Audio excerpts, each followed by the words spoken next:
Yeah, I believe that Alex working behind teep kicks, low kicks, and then finding these shots upstairs with the hands behind that body jab, and then finding the hooks, and then finding combinations off of feints, because he's gonna have to bring it. He's gonna have to draw him out of him and get Ankalaev into a guessing game to where he's not sure when he's coming. So the feints and then the kicks, I believe will do that very, very well.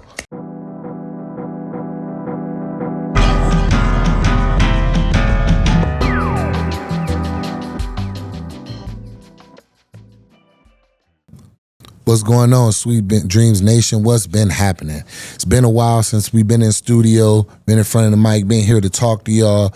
Got a lot of action that's happened in between there. You know, I've been taking my time off, just, you know what I mean, enjoying life, enjoying time with the family, spending time with my kids.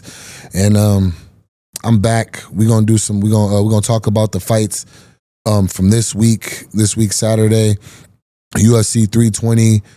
Alex Pereira versus Magomedov Ankalaev. Incredible card, incredible show, wild finish. Let's dive right back into it. And I'm gonna start this off again with a nice little pat to myself of I told you so. Magomedov versus Ankalaev versus Alex Pereira played out exactly how I thought that it could go. Obviously, you never know, nothing for sure, and you can't predict somebody to come out and put together an impressive performance the way Alex just came out and just walked through what we seen was his biggest challenge. You know, the one that was able to beat him and take his belt and those things, and he came out past it with flying colors. Before I really started talking and react, I wanted to play this clip of what I said, because I didn't put it out on YouTube before, but I did go live on Instagram and gave my thoughts on the card ahead of time, and these were my thoughts on the fight ahead of what I felt that Alex needed to do to win. And you tell me if it sounds or looks familiar. I'm not saying it the same, all right? This is the way I see it this time. Alex has a much better chance at winning the fight this time as opposed to last time. The first time around, he had the wrestling threat. He was, you know what I mean? He was unsure about the wrestling. I think now, having him been in there with his wrestling, felt his wrestling, stuffed his takedowns, I believe he'll have a little bit more confidence in his ability to do so, and therefore he'll open up his arsenal more. Now, what does that arsenal need to look like? I believe Alex is going to have to work behind his kicks. If Alex is able to work behind a kick-heavy attack, I believe that's the type of attack that frustrates Ankalaev, right? Ankalaev is a counter striker, more so counter of punches. Whenever you throw heavy punches or heavy shots at him, and he's looking to block them and roll them off and just counter. He looks to counter off of his punches, and he does it really, really well. He's really good at seeing the punches, seeing what's coming, giving himself that little bit of space, and understanding that in MMA, a lot of guys are, even when they try to throw, there's an overextension and things like that, and he takes advantage of that with counter striking, with boxing.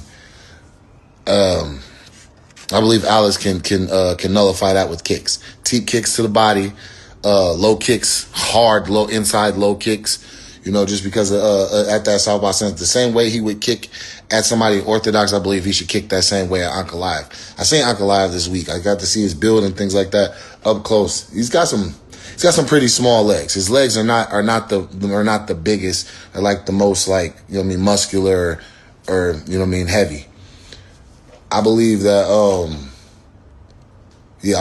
Alex working behind teep kicks, low kicks, and then finding these shots upstairs with the hands behind that body jab, and then finding the hooks, and then finding combinations off of feints, because he's gonna have to bring it. He's gonna have to draw him out of him and get Ankalaev into a guessing game to where he's not sure when he's coming. So the feints and then the kicks, I believe will do that very, very well.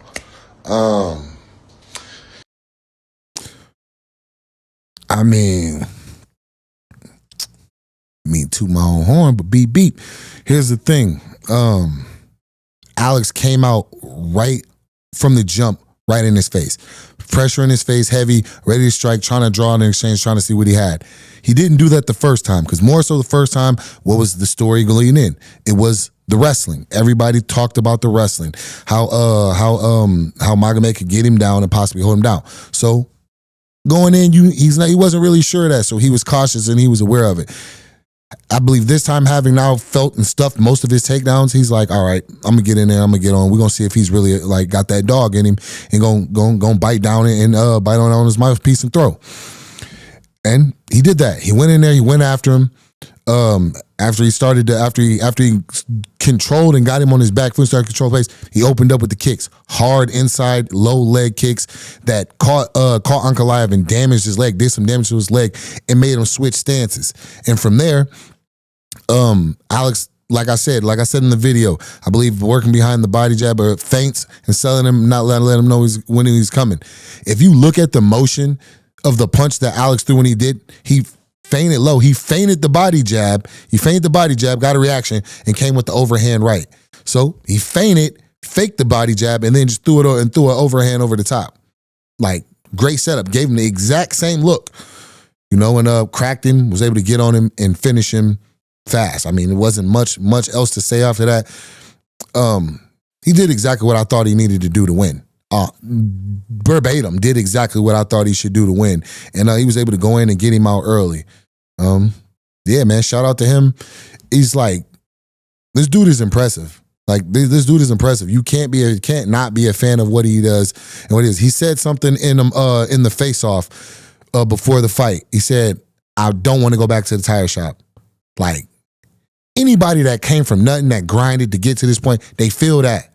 They feel that they don't want to go back to that struggle or where they were whenever they were dreaming of being where they are. So yeah, man. It's definitely, you can definitely draw inspiration from that. You can definitely draw a lot from that. I was there. You can feel the energy when he won, whenever he got the victory and everything. He set everything on fire. And yeah, that's a good thing. Shout out to him. Keeping the division alive, keeping it exciting, having the biggest star in the sport right now in your division, it does nothing but motivate you. You know what I mean? You can see it. Everybody, there was a bunch of 205s there. Allberg was there. Yuri was there. I was there. Khalil fought. He was there. Like, the guys that were there that weren't fighting, even the one that did, you could see the fire. It lit a fire under everybody, and they ready, man. The division is hungry. We're in a very good spot, and I'm happy for it. Moving on to the co-main event, Merab Dvalishvili versus Corey Sandhagen. Again, I'm not gonna go over this breakdown, which it was fairly accurate. You feel free to go. It's on my page if you want to watch the live of the video where I actually broke it down. I believed that Corey is explosive. If you look at Corey's highlights, jumping knees, explosive shots. Like, he uses athleticism and spring to explode into guys and knock guys out. I felt Merab, the way the pace that he keeps in the distance, him fighting in that close distance would be money for him. And it was. He completely suffocated him, completely closed the range, beat him up on the feet, almost finished him in the second round, and put him in that wheel of work and made him grind, just made him just keep using his energy instead of just dumping right back down. I believe he landed 20 takedowns, setting a new bantamweight record for takedowns in a fight. Just an absolute clinic. He put on an absolute clinic in this fight, and showed that he's for real, bro. It's going to be a while. I don't know who's going to beat Merab. He already ran through everybody on the way to the title, and now he's running through all the top guys at the title. Brother, I'm proud of you. I love you, man, and I'm just glad I don't have to fight you, bro. He's a dog, bro. Appreciate you. Moving on down to the next fight, Yuri Prochazka versus Khalil Rountree. Now, this one, I do have a short breakdown. I did give a breakdown of this one. I'm knowledgeable of this. These are two guys that I prepared for in my last two fights, and I gave my take on it leading up into it, and let's see how accurate I was with that. Rountree and Yuri Prochazka. Honestly, in this fight, I kind of, from what I know between the two, I lean more so towards Yuri because of the physical attributes. Yuri's got longer arms. He's got pop, spring and certain things in his legs that I really didn't have in the fight, and he has ways to just kind of stay on you, right? He's got really long arms. He's got really long shots. He's able to stay on you and create a pace to a degree. And I believe that just those long shots and those abilities to just kind of stay in his face. I believe Yuri just keeps pawing out, like keeping a jab, pawing out, keep his hands busy working out in front of Khalil and force Khalil to have to shell up and throw those big shots like he does. He'll be able to pull back. He'll be able to spring like he showed in the last fight. That draw and those pullbacks out of range and coming right back in range to follow up and land big shots. I believe those will be big. Those will be big for Yuri. For Khalil, I believe the leg kicks. He's got. That not what happened? Is that not how it happened? And the thing in this fight also, right? So, now I said in the fight for Khalil's side, the leg kicks, right? Anytime he's come up against a challenge, he's had a lot of success. He's had some success in the past with leg kicks, right? But he didn't throw them this time. He didn't throw the leg kicks this time. He didn't throw them against Alex, right?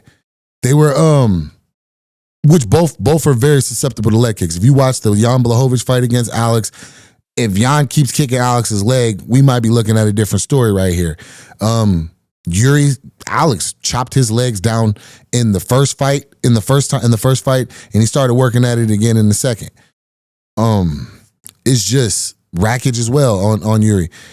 I don't know. He just for me, if you look at the demeanor from this fight and the last fight, it was different. And I'm gonna be honest. I've been told. I've talked to people. You know, I've been out in Vegas. So, you know, he lives out here. He trains out here. I've talked to some people where some people have already said, yeah, he knew about the injury. He knew about some things. You know, some information that I'd rather have not let be out. You know, and if you look at the fight, it shows he completely targeted my leg. Which is what he should have done in this fight. Had he done that in this fight, I believe he might have actually won. I had Khalil winning the first 2 rounds. I've watched the fight back now. The second one now, I believe, was a little bit more close. I believe I probably would lean more so towards Yuri with the second round and that. But Yuri was just able to be durable and just stay on him and stay in his face and make him keep fighting. You know, he's just spring, just the ability he had, the strength and ability in his leg to stay in his face, to stay on him at all times, durability to take the shots, to eat the shots, and just work through the chaos and just put a pace on him. To eventually he broke him. He got tired. He started landing big shots. Khalil still responds. If there's one thing you can never take away from Khalil, the dude is game and the dude is gonna fight. He's going to fight. You know, I believe he had the advantage in the hands. With the hands, I believe the fact that how he throws really big and overextends and tries to just take your head off, it worked against him. It worked against him in this fight. It worked against him in the Alex fight as well. I believe if he actually had shortened up the shot and did traditional boxing, just pop shots and just stayed there, I believe he could have pieced Yuri up. He was actually catching him with some really good shots to begin with, from the first round to starting into the second round. Just Yuri, man. Yuri's just chaotic, dude. And the dude's fun to watch. I'm going to be honest. Absolutely the most fun fight I've ever had was the fight with Yuri Prochazka. It's just something about when you being in there with him and he's just giving, you know what I mean? He's a fun fight. There's not many fights that I've ever enjoyed as much as I enjoyed the Yuri fight. You know, granted, I would have wanted another outcome, not to lose and things like that. But at the same time, dog, I had fun that night. That fun actually reminded me how much I truly love fighting. So, yeah, that's the fight I want again. I want that fight back. Like, right now, my biggest focus is getting healthy. You know, I don't want to go into too many details about what I'm going on, but I'm going to be out for some time. I'm going to be out for some time. I'm gonna have to get some things surgically fixed, and I'm looking forward to being back and being the guy that I was for these fights. Look at these fights. These fights were incredible. The Yuri and Rountree fight was incredible. Alex's performance against Ankalaev was incredible. It doesn't take away from Ankalaev. Me and him we've had our things back and forth, but Ankalaev is still a really, really good fighter. He's a world class. He's one of the best, and he's a former champion. You get what I'm saying? He'll always be a champion.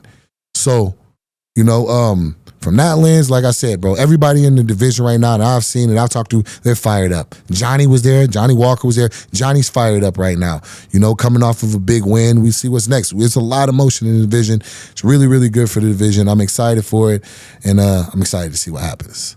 But yeah, shout out to Yuri on the win. Able to just stay on him, put the pace on him, stay in his face. Didn't allow him to get away. No matter how much he was wanted to try to retreat and get away, he just stayed on him. Make it fight, and I'm gonna make you fight. And he broke him. Yousef Zalal versus Josh Emmett. Yousef went in pretty much early, fast jab. Gave so the illusion of what he's gonna fight. The minute Josh opened up, he shot in single leg, got him down, went to work and just dominated, bro. Just dominated him on the ground. Ended up putting him in an arm bar. That arm bar was deep, causing a verbal tap like that, where you have to feel like you have to yell out or your arm's gonna be broken. That's a bad man. We've seen Yousef's abilities. He's the only he fought Ilia Topuria and was a close fight. It was a close fight with Ilia. Back and forth. You know, so he's good. His grappling is good. He's got some striking, but I believe his bread and butter truly is his grappling. This guy is not somebody you want on your back, right? He actually got Josh down and got to his back fairly quickly, which he gave that up to end up in the mount, which the mount is where he eventually rolled from the arm bar to end up finishing. Just incredible fight. Abus Magomedov versus Joe Pyfer. Moneybag Joe goes in and gets it done. Well, not the striking, because I'm gonna be honest. That's when you think of Joe Pyfer, you think of them powerful ass punches, bro. The dude can crack, and he can hit you, and he puts people out cold. You seen what he did to Macondri, I think. Just absolute violence, but this time he showed another prowess, was able to get Abus down, get on his back, and choke him out. Abus had a lot of success in the beginning, in the first round. It looked like he was able to, control Joe a little bit on the ground, landed some really good shots up the middle, strikes, a couple teep kicks. But Joe was just resilient, stayed on him, kept coming after him, went back into the ground, didn't get discouraged from maybe the first round of grappling, maybe not going to smooth, stuck to it, ends up getting him down, get on his bike, finishes him with a rear naked choke. Absolutely crazy work. Like I said, it was an amazing card, amazing night. I got some shout outs also, from down the way. I got to shout out my brother, Edmund Sabazian. 2 seconds left on the clock. Put him out cold. Sleepy Madman. Let's go, baby. Congratulations, bro. Always love, always appreciate you, bro. Good shit. Got to shout out my brother Puna, Big P, Puna Soriano.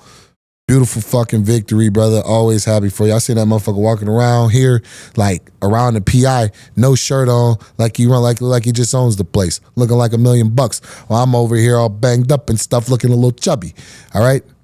Come on, P. Don't do me like that, bro. Don't do me like that.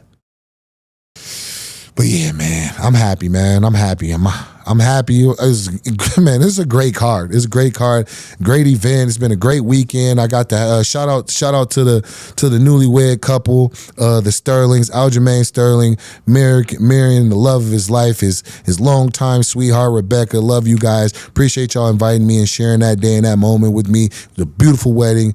Absolutely amazing event, beautiful event, a great way to celebrate love, and an amazing way to close out the weekend.